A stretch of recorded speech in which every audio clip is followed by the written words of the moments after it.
அனைவருக்கும் வணக்கம். இன்றிலிருந்து கார்த்திகை மாதம் ஆரம்பமாகிறது. கார்த்திகையில் நம்முடைய உடல் மற்றும் உள்ளத்தின் இயக்கம் சீராக இருக்கும். எனவே இம்மாதத்தின் முதல் நாள் அன்று தர்மசாஸ்தாவாகிய ஐயப்பனுக்கும் முருகப்பெருமானுக்கும் பக்தர்கள் மாலை அணிந்து விரதம் மேற்கொள்வார்கள். கார்த்திகை மாதம் பல்வேறு விரத நாட்கள் உள்ளன. கார்த்திகை மாதத்தில் நாள்தோறும் சூரிய உதயத்தின் போது நீராடுபவர்கள் சகல புண்ணிய தீர்த்தங்களில் நீராடிய புண்ணிய பலனை அடைவார்கள். கார்த்திகை மாதத்தில் விஷ்ணு பகவானை துளசி இலையால் அர்ச்சனை செய்பவர்கள் பகவானுக்கு சமர்ப்பிக்கும் ஒவ்வொரு துளசி இலைகளுக்குள்ளும் ஒவ்வொரு அஸ்வமேத யாகம் செய்த பலனை அடைவார்கள். கார்த்திகை மாதத்தில் பௌர்ணமியோடு கூடி வரும் கார்த்திகை நட்சத்திரம் முருக வழிபாட்டிற்கே உகந்ததாகும். கார்த்திகை தீபத் திருநாளன்று தீபங்கள் ஏற்றி முருகனை வழிபடுவது சிறந்தது.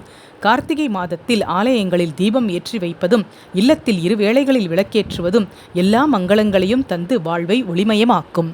நன்றி. வாழ்க வளமுடன்.